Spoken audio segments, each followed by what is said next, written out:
Okay, so my name is David Andelman from Tel Aviv University, School of Physics and Astronomy. I will say a few words in French. This is not my native language, and then I will switch to English because first it's faster, and then there are also some people maybe that do not speak French. Alors pour moi, c'est vraiment un moment très spécial parce que j'étais un postdoc dans cet établissement, dans le Collège de France, il y a 34 ans, pendant 2 ans. Et il y a beaucoup de boucles qui se ferment aujourd'hui. Moi, j'étais postdoc dans les labos du professeur Pierre-Gilles Degène, qui j'imagine que vous connaissez très bien. Et Guy Deutscher, qui va parler après moi, était une des premières étudiantes du professeur Degène à Orsay. Et aussi Didier Roux, qui aussi va parler dans cette session. Bon, on se connaît aussi pendant plus que 30 ans. Et alors, pour moi, c'est des moments très, très spéciaux d'être ici dans cet établissement. Okay, so I will continue in English. And so I would like to start with a small detour. What do physicists do when they get older and they retire, like some of us already did, and I'm on the way. Yeah, I'm a few years and I'm there. So there are basically, I looked about other very famous physicists, and there are basically two types of questions that retired physicists like to ask. One is to think about the past. So this is, for example, an example from Erwin Schrödinger, the founder of wave mechanics in the 1920s. And there is a very famous book that he wrote based on lectures that he gave in 1943 in Dublin, in Trinity College. And this is called What is Life? The other example is an example of Freeman Dyson, again, another famous physicist related to quantum electrodynamics. And he wrote a book some years ago about origin of life. So this is one type of question. The other type of question, when not only physicists, but probably most of us get older, is we worry about the future generations. So, where are we going? What are we giving? What type of world are we giving to the next generation? And of course, the question of energy and the environment are essential to this present that we carry on from the previous generation and forward to the next generation. So you can see here covers of 8 books, all of them dealing with problems of current days energy problems, climate problems, renewable energy. I would say that I think that maybe 6 out of 8 of those books are written by physicists and even 1 or 2 by Nobel laureates. And what is the common of all these books? That they are on the reading list of another retired person, Bill Gates. So, of course, you are invited to read those books. I will make some comments about one of them later. So let's assuming that you don't know too much about this topic, my short introduction basically will serve as to set the ground for the talks later by Guy Deutscher and Didier Roux. So first of all, what are the main players? So the main players are the type of energy that are used nowadays for example, to produce electricity or other things. And one separates the energy between fossil fuels, charcoal, oil, natural gas, which is basically the vast majority of the energy used nowadays, with the known problems, the CO2 production, and the fact that it's non-renewable, so it's a reservoir that is going to end sometime. The other one is biomass, which again is producing CO2, but it can be in some sense, it is renewable. The third one is nuclear energy. This is, in some sense, although some people probably will jump on me, I would say that this is a green energy. But in France, people are still, I mean, this notion is still, I think, quite accepted, but of course in other countries, nuclear energy is something that people do not want to hear about it. But in any case, this is a non-polluting, non-CO2 producing energy, and of course it's also non-renewable because it uses some resources, some natural resources. And finally, the renewable and non-producing CO2 are the energies that you know, the energy, especially the sun and the wind, that are increasingly used nowadays to produce, for example, electricity. But I think Guy Deutscher will also tell us about some low-tech application of sun energy that is used for many years, for example, to heat water. So in terms of energy for the future and our world, so I collected here 4 questions about important issues, which will be addressed by my 2 colleagues. The first is how to meet the increasing global energy demand. And there are 3 key issues for this increase in demand.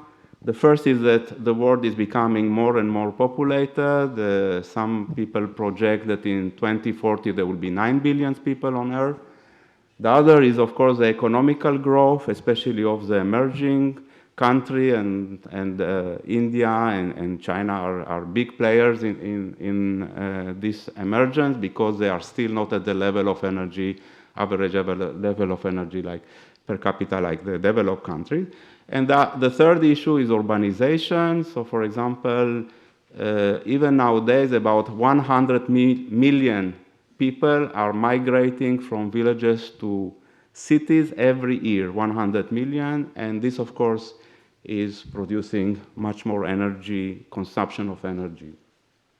The second problem is whether we can get rid of this addiction to fossil fuel. Irrespective of how much there is left, this is a type of energy, as for example, Guy will tell us that is causing a lot of problem, especially in the fact that one is producing a lot of CO2, and the level of CO2 in the atmosphere is increasing in alarming pace. And of course, what are the other scalable and viable sources of energy? They are very nice sources of energy, but they cannot be scaled up to the global energy consumption and production. Some applications are limited in their use to very specific one, and in the one that are scalable, so we can name, for example, the renewables and the nuclear. Didier will talk, I think, about the energy for the future. So I named here a few of his points. The mix of energy and energy supply and demand. This mix is not constant over time, but has to be adapted. Energy planning is a very long process, much longer than the average life of a politician, 30 years or more. And of course that this is causing lots of problems. If you want to plan something ahead, you need really to think now 30 years ahead, like what we are now observing are things that were planned 30 or even more years before. Renewable energy have a very big problem of storage. I think that Didier will mention that. There is a need to adapt the electricity grid.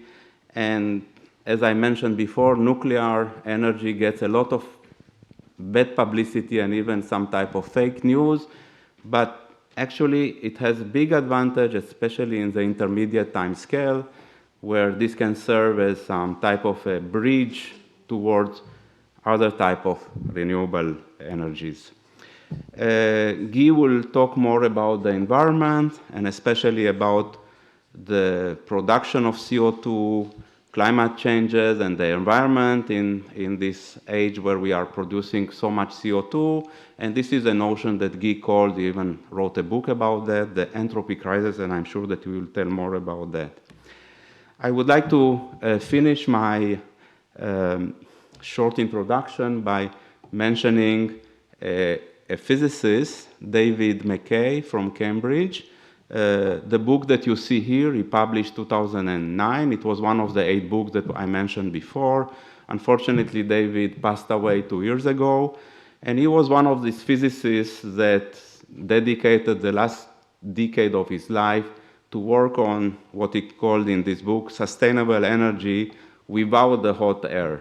Without the hot air, it's meaning that there is lots of simple facts that people are not fully aware of even if they work in this field. And I think it's the duty of physicists to actually enter into this field if they are not there anymore or if they are not going to retire soon, and clear a little bit the turf in terms of basic science and basic research done in this field, which of course attract many people who, some of them simply don't know what they are talking about, and some try to use this vehicle to take it to some other direction which are completely not related to the big problem we have ahead.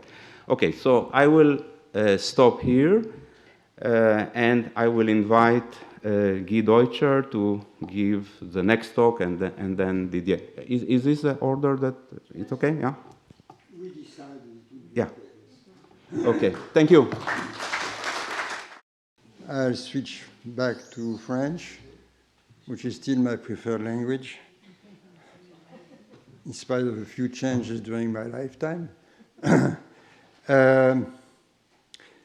Après cette introduction de David, je crois que le point principal que je voudrais essayer de faire, c'est qu'il y a eu un changement très profond dans notre relation à ce qu'on appelle le problème de l'énergie. Il y a quelques années, il y a 30 ans peut-être, on avait craint qu'il y ait une pénurie d'énergie. Et c'est ce qui a dirigé l'attention des politiciens, et c'est pour ça qu'on a créé l'Agence internationale pour l'énergie. C'était pour prévenir cette crise. Aujourd'hui, si vous regardez par exemple les accords de Paris de la COP 21, vous ne trouverez aucune mention d'un manque possible de ressources d'énergie, ni de pétrole, ni de gaz, ni de rien du tout. Par contre, il y a des sujets nouveaux qui sont apparus. Vous en avez tous entendu parler, le réchauffement climatique ou le changement climatique, les pollutions, etc. Ce sont les nouveaux thèmes qui sont apparus. Et pour le moment, on n'est plus dans cette idée qu'on va manquer d'énergie, pas dans le futur prévisible, c'est d'un autre type de danger dont on parle, et c'est de ça dont je vais vous parler. Ce que vous voyez là, c'est une photo qui a été prise en 2016 pour l'inauguration d'un champ photovoltaïque en Israël. Mais je voudrais revenir un petit peu en arrière et regarder un peu du côté gauche, là. C'est l'histoire des chauffe-eau solaires en Israël. J'aime beaucoup cette histoire parce que, d'un côté, elle a ce côté pionnier d'Israël des années 50. Il y a aussi la physique, parce qu'il y a un physicien, un excellent physicien anglais qui a fait son allié en Israël en 1950, qui a inventé une espèce de peinture, pas une peinture, c'est un dépôt sélectif qui absorbait fortement dans le visible et qui ne radiait que dans l'infrarouge. Et il a pu augmenter de cette façon le rendement des chauffe-eau solaires. Il a été soutenu par Ben Gurion. Ben Gurion était un grand fanat d'énergie solaire. Il a créé un laboratoire pour Harry Tabor, qui est devenu très célèbre. Et ça continue aujourd'hui. Ces fameux chauffe-eau solaires produisent à peu près 3% de l'énergie totale consommée en Israël. Ce n'est pas seulement l'énergie électrique, c'est l'énergie totale. C'est déjà un chiffre tout à fait respectable. Mais maintenant, du côté droit, 2016, le champ de panneaux photovoltaïques, c'est une autre ère, et cette fois-ci, on le fait pour une autre raison. La raison pour laquelle Ben Gurion était un grand fanat de l'énergie solaire, c'est qu'à l'époque, il y avait un embargo sur le pétrole. Israël ne pouvait pas acheter de pétrole. Personne ne voulait lui en vendre. En plus, il n'avait pas d'argent. Ça, c'est une autre question. Et Ben Gurion se faisait énormément de soucis, on est en 1950, et il cherchait par tous les moyens à augmenter l'énergie disponible pour le pays, et c'est la raison pour laquelle il a soutenu Harry Tabor à cette époque.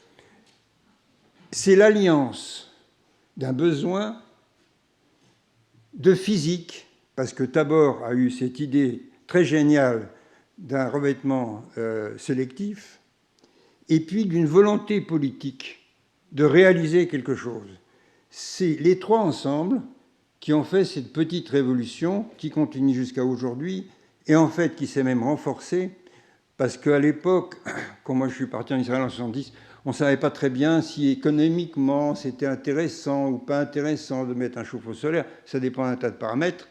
Et finalement, dans les années 80, la Knesset a passé une loi. Elle a résolu le problème une fois pour toutes. Vous ne pouvez pas obtenir un permis de construire pour un immeuble allant jusqu'à 10 ou 12 étages si vous ne mettez pas de chauffe-eau solaire sur le toit, et le problème a été résolu une fois pour toutes. Donc, c'est la volonté politique, une fois de plus, qui s'exprime. Je prends ça comme un exemple de ce qu'il faudrait faire à l'avenir dans ce domaine et dans d'autres domaines. Voilà, donc c'est l'histoire de l'embargo, il n'y en a plus. Heureusement, c'est l'histoire de la création de l'Agence internationale pour l'énergie et c'est le passage aujourd'hui au rôle nouveau des renouvelables. Ce qu'on a appris renouvelables à l'époque, au début, on les appelait renouvelables parce qu'on avait la crainte d'une pénurie d'énergie. On continue à les appeler renouvelables, mais pour une autre raison. C'est parce qu'en réalité, ce qu'on entend par là, ce sont des sources d'énergie qui sont non polluantes. Ce n'est pas tellement le côté renouvelable qui nous inquiète. Il y a beaucoup de pétrole, il y a beaucoup de gaz, il y a beaucoup de tout ça. Mais c'est le côté non polluant. Il faut limiter les émissions de CO2. Alors, la pollution au CO2. Je vais vous montrer tout de suite un graphique dans une seconde. Vous allez voir que la concentration en CO2 dans l'atmosphère est la même partout sur la planète, où que vous soyez. Et vous souffrez de ce CO2, que vous soyez au pôle sud, où il n'y a aucune industrie, aucune émission de quoi que ce soit, autant qu'à Paris ou n'importe où au monde.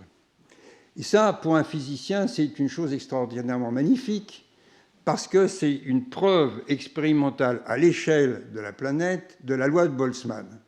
Alors, la loi de Boltzmann, je vous l'ai résumée en une phrase ici, elle dit essentiellement que si vous émettez des molécules dans un gaz, eh bien, ces molécules, elles vont explorer toutes les positions possibles et vous ne pouvez plus l'empêcher parce que le système arrive à un état d'énergie libre qui est plus favorable. En termes de physique, l'entropie augmente, le désordre moléculaire augmente et l'énergie libre diminue. Donc, vous n'y pouvez rien.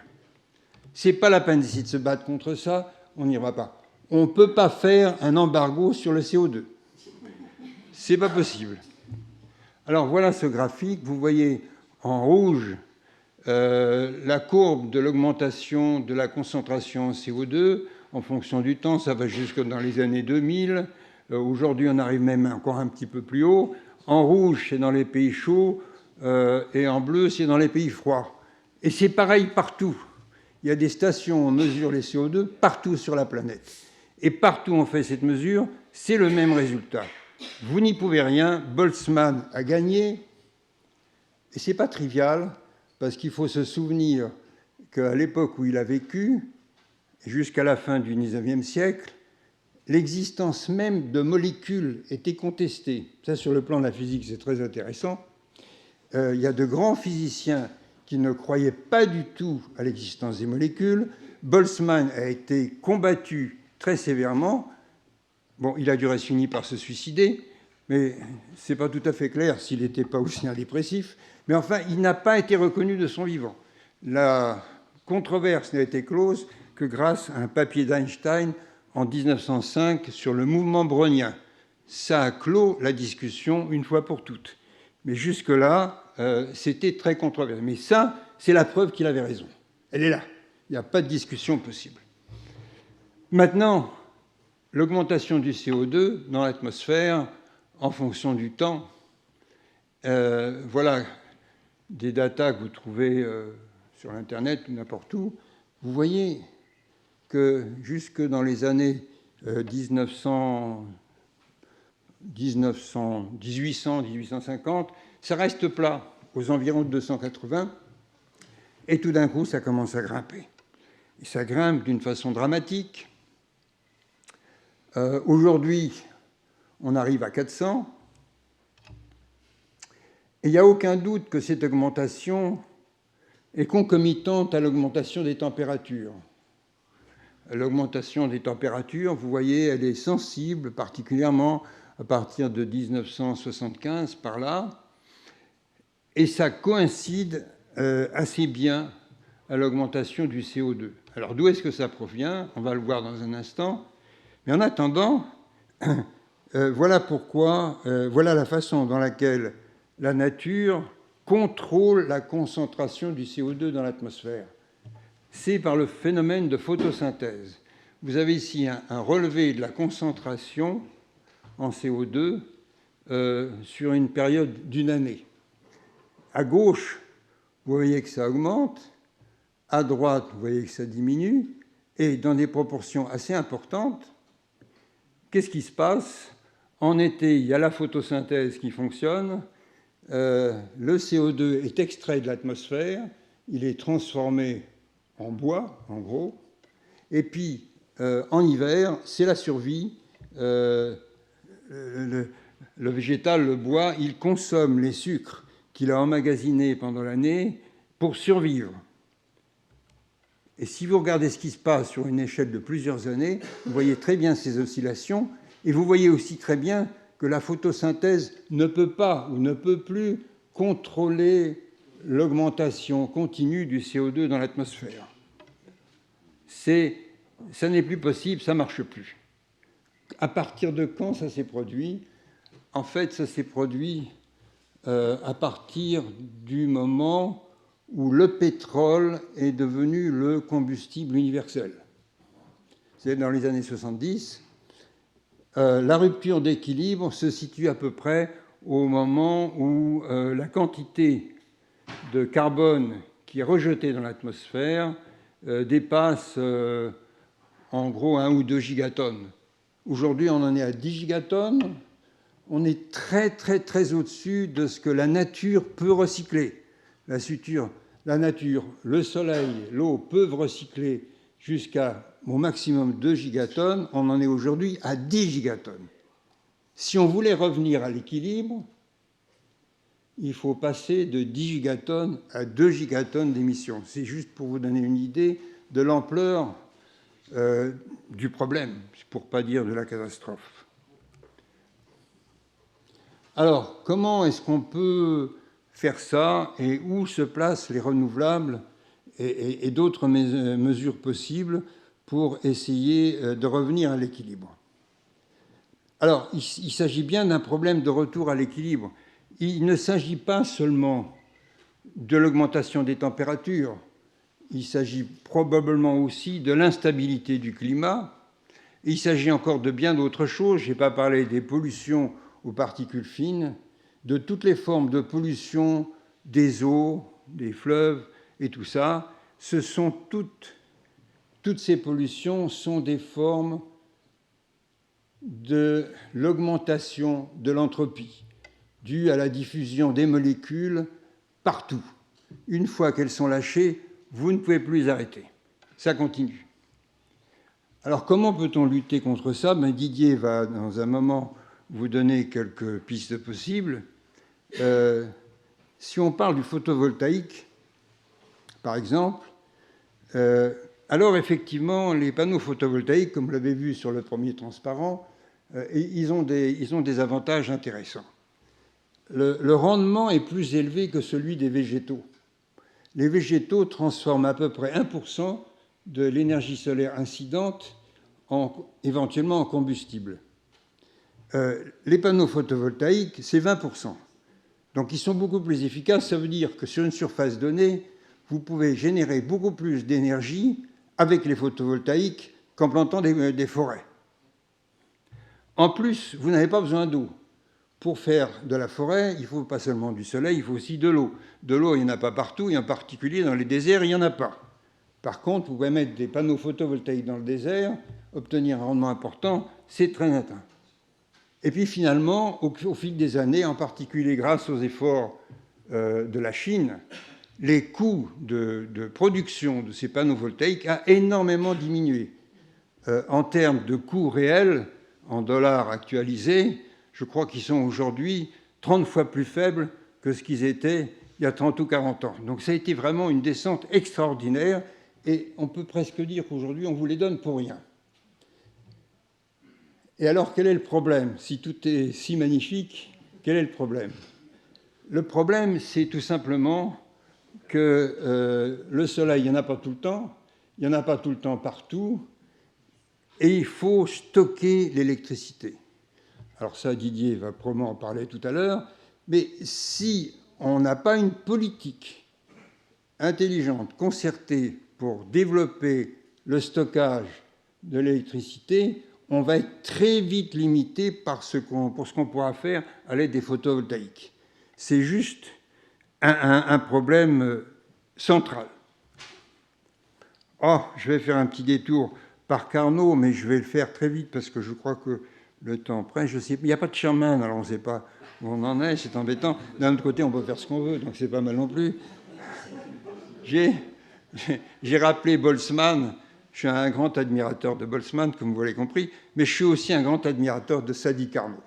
Pourquoi est-ce que je suis un si grand admirateur de Sadi Carnot? Parce que c'était un type absolument génial. Pendant que les Anglais fabriquaient des machines à vapeur, lui, Sadi Carnot, c'était un théoricien, et il a compris quels étaient les éléments essentiels qui limitaient le rendement des machines à vapeur. C'était pas le fluide, c'était pas de faire des bielles comme ci, comme ça, c'était pas tout plein de détails techniques qui sont importants, mais qui finalement sont secondaires. Il a compris que la seule chose qui limite le rendement, c'est la différence de température entre une source chaude en haut, ce qu'il appelle le foyer, et un réfrigérant en bas. Entre les deux, il y a la machine. Et du côté droit, il y a de la chaleur qui passe d'en haut en bas, c'est-à-dire du foyer au réfrigérement, et la machine fournit de l'énergie. Et Carnot, très génialement, dit « Mais on pourrait peut-être faire le contraire. Est-ce qu'il n'est pas possible de faire le contraire? C'est-à-dire fournir de l'énergie au système et faire remonter de la chaleur Q du réfrigérement au foyer. » Il dit « Bien entendu, c'est tout à fait possible. On appelle ça aujourd'hui une pompe à chaleur. » Donc, il invente la pompe à chaleur sans le dire. Mais là où on voit le génie, c'est qu'il pose la question importante. Il dit, est-ce que je peux faire remonter plus de chaleur du réfrigérant au foyer qu'il n'en est descendu du foyer au réfrigérant? Et il dit non, c'est pas possible. Ça serait un mouvement perpétuel. Et en fait, il vient d'inventer la seconde loi de la thermodynamique sans le dire.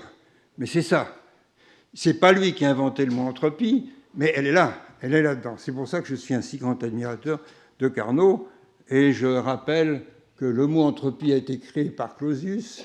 Il l'appelait S. Et certains pensent que le S, c'est pour Sadi Carnot, parce qu'on sait que Clausius avait comme livre de chevet le livre de Carnot. Il était un grand admirateur. Et alors, il dit, ça c'est très intéressant, je propose d'appeler cette quantité, c'est-à-dire l'entropie, d'appeler S. Il explique pourquoi. Et il dit, j'ai choisi délibérément ce mot entropie parce qu'il est tout à fait aussi similaire que possible au mot énergie. C'est la similitude des deux qui lui dit de choisir ce terme entropie. Et il ajoute ces deux quantités désignées par ces deux noms sont reliées si intimement que leur signification physique est telle que leurs noms aussi doivent être similaires. l'Agence internationale pour l'énergie devrait en fait s'appeler l'Agence internationale pour l'énergie et pour l'entropie. Et ça serait tout à fait approprié à la physique que nous vivons aujourd'hui, puisque le problème aujourd'hui, à mon avis, c'est plutôt l'entropie que l'énergie. Ça, c'est la photosynthèse vue comme une machine de Carnot. Il y a les petits photons qui passent, qui arrivent du Soleil, ils combinent l'eau et l'atmosphère, les CO2 de l'atmosphère, pour faire un sucre qu'on stocke ensuite. Bon, pour finir, si on est sérieux pour le photovoltaïque, on est bien obligé de dire que le problème du stockage est tellement critique qu'il n'est pas envisageable de mettre des photovoltaïques au pôle Nord. Parce qu'il faudrait stocker l'énergie pendant 6 mois. Et ça serait beaucoup trop cher. L'endroit le plus favorable, évidemment, c'est l'équateur, puisque sur un cycle de 24 heures, vous en venez à bout. Donc, au maximum, vous devez stocker sur une période de 12 heures. Ce n'est pas terrible, et probablement même un petit peu moins, parce que la nuit, on a moins besoin que le jour. Bon. Donc, ça, je vous mets nos extrêmes de l'équateur au pôle. Mais vous posez la question pour l'Europe, et qu'en est-il de l'Europe? Ce n'est pas terriblement favorable. Dans nos latitudes israéliennes, c'est déjà beaucoup mieux. En Afrique, c'est encore mieux. Et je crois que je vais à peu près terminer là-dessus. Je crois que c'est effectivement en Afrique que ça va se jouer. Dans les pays développés, 1 milliard d'habitants émettent environ 3 gigatonnes de carbone par an. Je veux dire pays développés, l'Europe, les États-Unis, le Japon. La Chine atteint presque ce niveau, l'Inde est en train de s'en rapprocher. Si l'Afrique en fait autant, on va passer de 10 gigatonnes aujourd'hui, probablement à 20 gigatonnes en 2040. C'est-à-dire, au lieu de baisser, ça va augmenter terriblement. Donc ça, c'est une priorité à l'échelle de la planète. Il faut absolument éviter ça. Et l'Afrique, elle a des bonnes données sur le plan des latitudes des pays concernés, puisque relativement, elle a besoin de pas trop de stockage. Voilà, si vous voulez en savoir plus, je vous recommande ce petit livre. Et puis pour finir, je vais dire un mot à la mémoire de Roger Ménard. C'est un grand ami, un grand physicien. Il a été président de la Société française de physique. Et ce petit livre, et ce que je vous ai raconté, doit beaucoup à des conversations que j'ai eues avec lui pendant une période probablement de 2 ou 3 ans. Malheureusement, il est mort d'une maladie assez méchante et très rapidement. Et on n'a pas pu mettre par écrit ce qu'on avait discuté. Donc j'ai fait ça pour sa mémoire. Voilà. Je vous remercie pour votre attention. Je vais essayer de faire comme Antoine Compagnon. Je vais essayer de prouver que je suis encore capable de faire une présentation sans slide. Donc je vais essayer de ça. Et je le remercie ainsi que Ruth pour l'organisation d'un colloque où on parle d'archéologie, de littérature, de technologie et de problèmes de société, dans ce cas-là pour l'énergie, et de physique, puisque la dernière présentation se fera autour d'un très très très joli problème qui anime la physique moderne.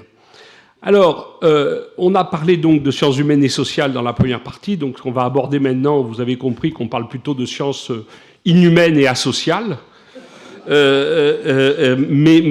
qui sont quand même faits par des hommes, et je rassure les gens qui s'inquiètent sur l'intelligence artificielle, même l'intelligence artificielle est quand même contrôlée par des hommes, et on ne remplacera pas le cerveau humain par un ordinateur avant probablement longtemps. En tout cas, ceux qui sont dans la salle n'ont rien à craindre de ce côté-là. Alors, le premier point, donc je vais faire passer quelques messages que David et Guy ont un peu présentés. Le premier point, l'énergie dans un pays, c'est quelque chose qui est l'exemple d'un débat extrêmement mal construit, extrêmement mal mené, et dont les solutions sont souvent absolument pas à la hauteur des problèmes. Et je pense que tous les pays, alors c'est le cas de la France, mais je ne connais pas le débat qui peut exister en Israël, mais je suis sûr qu'on retrouve ce type de débat, En tout cas, en France, c'est un débat qui est particulièrement malmené parce que les questions qui sont posées ne répondent pas aux problématiques sous-jacentes. Et je vais essayer de vous expliquer un peu pourquoi. Le premier, c'est ce que David a dit, c'est que le temps caractéristique d'évolution d'un système de production et de consommation d'énergie pour un pays, c'est de l'ordre de 50 ans. Aujourd'hui, en France, notre production, par exemple, électrique, principalement nucléaire et hydraulique, 80% nucléaire, 10% hydraulique, ou 75% nucléaire, 10-12% hydraulique, ça résulte de décisions qui ont été prises dans les années 60.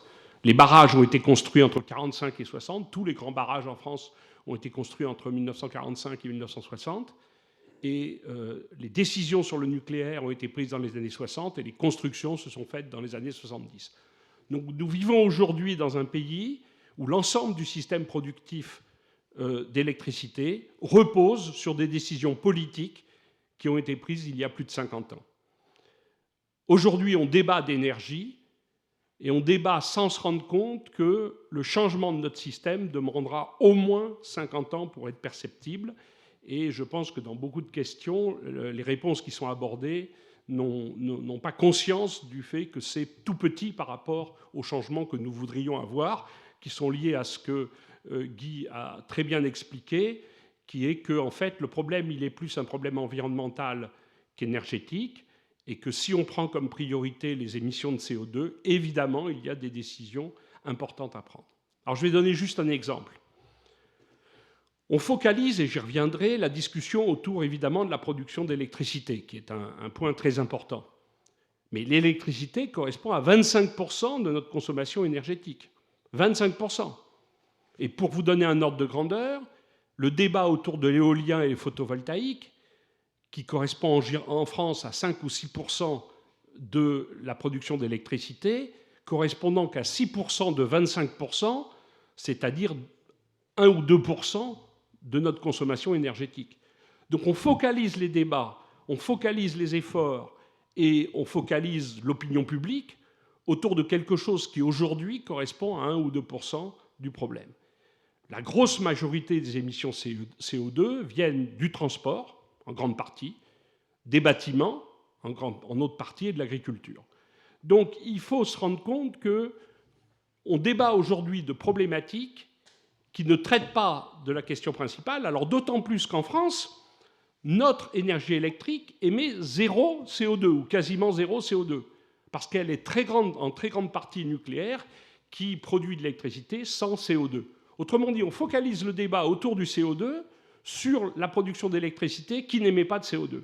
Ça fait partie des contradictions du débat. Alors j'invite nos personnes qui débattent beaucoup de l'argumentation dans d'autres domaines. Voilà typiquement un endroit où l'argumentation est assez bizarre. On passe notre temps à discuter du CO2 sur des problèmes qui ne touchent pas le CO2. Donc c'est quand même important. Alors, le point qui est quand même important aussi à noter, c'est qu'il y a beaucoup de confusion. Alors, vous avez compris que je ne vais pas vous montrer ni d'équation ni faire de la physique, mais il y a quand même quelque chose qu'il faut que vous reteniez pour les gens qui ne sont pas scientifiques et physiciens dans la salle, mais qui est très important. Les hommes politiques et les médias adorent parler de puissance installée. On installe des gigawatts. On installe, je parle pour la production électrique, des gigawatts d'énergie solaire, et puis on parle, c'est équivalent de gigawatts d'énergie nucléaire ou d'énergie fossile ou autre. Alors, si les puissances sont des puissances, ce qu'on fabrique avec ces puissances, c'est de l'électricité qui se mesure en énergie. Et la mesure de l'énergie, ce n'est pas des puissances, c'est des puissances multipliées par des heures, c'est-à-dire des gigawattheures ou des kilowattheures. Ce qu'on consomme et ce qu'on utilise, c'est l'énergie, c'est donc des kilowattheures. Et ce n'est pas équivalent. 1 gigawatt, par exemple, d'énergie solaire, et je suis, comme Guy, un fort partisan de l'énergie solaire, mais n'empêche que je suis fort partisan de l'énergie solaire, mais comme l'a montré David, j'ai beaucoup de mal à lutter contre les lois de la physique. Je ne suis pas le seul, mais je ne suis pas arrivé dans ma carrière à réussir à contredire les lois de la physique. Et la loi de la physique vous dit que si 1 gigawatt de solaire est installé, il produit environ 7 ou 8 fois moins d'énergie électrique pour la même puissance installée que 1 gigawatt installé d'énergie nucléaire ou d'énergie fossile. Alors, il faut le savoir, ce n'est pas une catastrophe en soi. Il faut juste installer 8 fois plus de puissance pour avoir la même énergie. Mais là, on tombe sur des choses qui sont terribles, parce que quand on met les chiffres en face, on n'équilibrera pas ce qu'on fait aujourd'hui dans le nucléaire en France par de l'énergie photovoltaïque, même si je suis un fort partisan de l'énergie photovoltaïque. En 20 ou 30 ans, il n'y a aucune possibilité technologique et réalité qui peut faire ça. Donc c'est un mensonge quand j'entends des hommes politiques dire qu'on envisage en France d'avoir 100% d'énergie renouvelable en 2050. D'abord parce que 100% d'énergie renouvelable, comme je vous le dis, l'électricité fait que 25%, et le reste, c'est de l'essence qu'on met dans nos voitures, avions ou bateaux, et d'autres utilisations qui ne seront pas remplacées du jour au lendemain par de l'électricité à 100%. Et même pour l'électricité, ce ne sera pas facile que de faire cette transition. Donc, c'est quand même important, et ce n'est pas une bonne nouvelle, de savoir que quand on parle de transition énergétique, il y a cette incroyable pression environnementale de passer à moins d'émissions CO2, mais aujourd'hui, on ne fait quasiment rien pour diminuer la production de CO2 dans un pays comme la France. D'une part, parce qu'on a une énergie qui déjà n'émet pas de CO2, mais qu'ensuite, quand la France s'est, entre guillemets, vantée d'avoir fait baisser ses émissions de CO2 pendant quelques années, les émissions de CO2 sont remontées ces 2 dernières années, l'année dernière et cette année.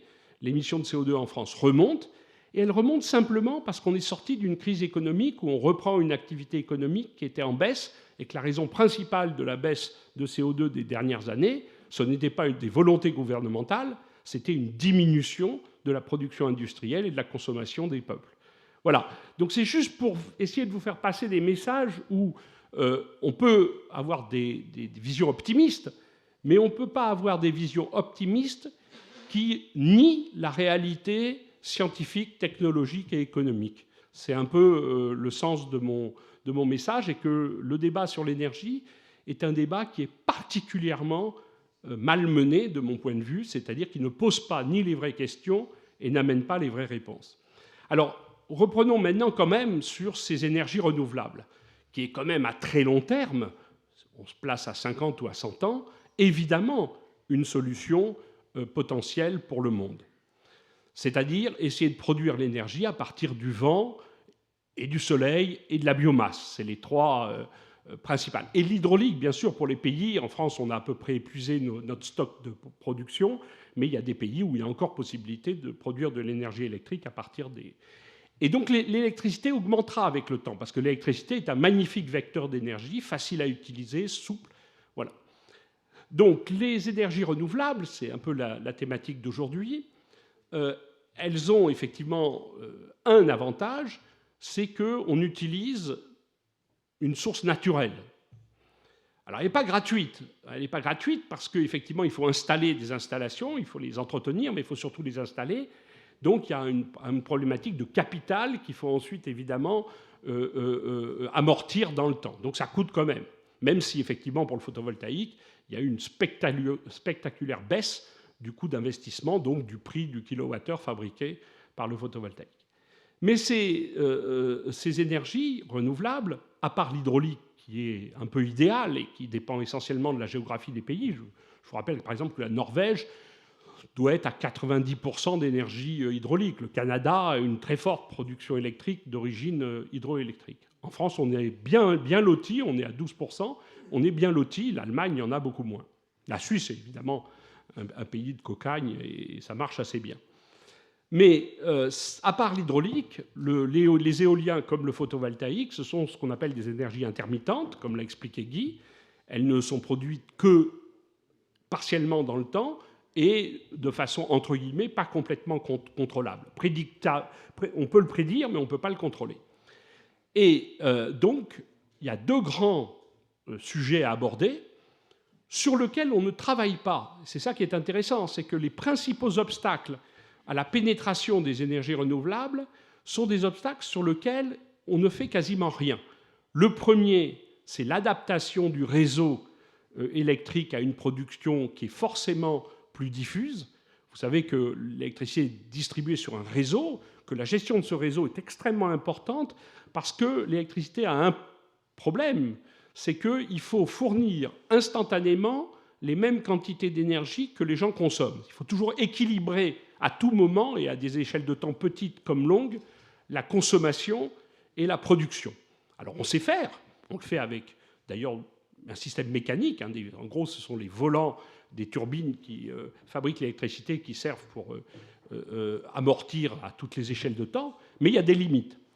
Et les énergies intermittentes ne permettent pas l'électricité ne pouvant pas être stockée, les énergies intermittentes posent un problème, et il l'a dit, de stockage. Donc il faut à la fois adapter le réseau et en même temps envisager des méthodes de stockage. Alors ce qui est intéressant, c'est qu'aujourd'hui, pratiquement rien n'est fait pour adapter le réseau. Les Allemands, qui sont face à un problème beaucoup plus grave que nous, savent très bien qu'ils ont un énorme problème de réseau, puisque lorsque leurs éoliens au nord produisent de l'électricité ou leurs panneaux photovoltaïques, plutôt en Bavière au sud, produisent de l'électricité, ils ont des problématiques de distribution de cette électricité dans le pays, entre le nord et le sud. Il faudrait installer des lignes de haute tension, forte intensité du nord au sud, et ça pose des problèmes environnementaux. Il faut traverser des champs, il faut traverser près de villes, et que ce n'est pas facile. L'adaptabilité sociale, l'acceptabilité sociale n'est pas simple. Donc en France, ça sera pareil. Il faudra adapter notre réseau. Et le deuxième, il faudra travailler sur des problématiques de stockage. Alors sur les problématiques de stockage, c'est assez intéressant de voir que, alors que tout le monde est conscient que ce sera l'un des grands problèmes à résoudre dans les 20, 30, 40, 50 ans qui viennent, personne n'y travaille. En tout cas, personne n'y travaille à l'échelle industrielle qui permette de mettre en place des solutions réellement valables au niveau industriel. Et pourquoi on ne travaille pas à l'échelle industrielle ? Eh bien parce qu'aujourd'hui, en Europe, il y a une surcapacité de production électrique. Autrement, une entreprise qui fabrique et vend de l'électricité, aujourd'hui, elle n'a aucun intérêt à travailler sur le stockage parce qu'elle a déjà trop d'outils de production, donc elle n'a pas besoin de stocker. Elle aura besoin de stocker dans 20, 30, 40 ans. Mais aujourd'hui, son problème, ce n'est pas ce qui se passera dans 30 ou 40 ans, c'est ce qui se passe maintenant. Alors, qui s'occupe de ce qui se passe dans 30, 40, 50 ans ? C'est le rôle de l'État, c'est le rôle d'un gouvernement de s'occuper de ce qui se passe dans 30, 40 ans. Mais là, on tombe sur le problème du temps caractéristique, c'est que le temps caractéristique d'un homme politique n'est pas tout à fait adapté au temps caractéristique de l'évolution d'un système de production d'énergie dans un pays. Voilà. Donc, vous êtes des citoyens de France ou d'Israël ou d'autres pays. Votre responsabilité, notre responsabilité, c'est quand même de faire comprendre que l'énergie, c'est une problématique d'un pays, c'est ce qu'on peut appeler une problématique régalienne qui dépend du pays. Et évidemment, si on prend le fait que c'est une propriété collective, une problématique collective et une problématique sur le temps long, on voit donc qu'il faut être extrêmement sérieux dans l'organisation des décisions qui ont trait à l'énergie. Et je fais partie des gens qui pensent qu'en France, nous ne sommes pas sérieux sur ce sujet-là et qu'on le payera tôt ou tard. Parce que si on se trompe, si on fait... Le plus simple, c'est de rien faire, ce qui est essentiellement ce qu'on fait en France, et de vivre sur ses acquis. Sauf que quand on ne fait rien, à un moment donné, il faut se réveiller. Et quand on se réveille, il faut 30 ou 40 ans pour remettre les choses d'aplomb. Et donc, on aura, je pense, en France, si on continue sur la voie où on est, quelques difficultés à remettre les choses dans l'ordre. Et je ne peux qu'être d'accord avec Guy sur le fait que, évidemment, l'entropie dans ce genre de choses, effectivement, joue un tout petit peu contre nous. Et donc, il faut travailler un peu pour remettre les choses dans l'ordre. Voilà. Merci beaucoup.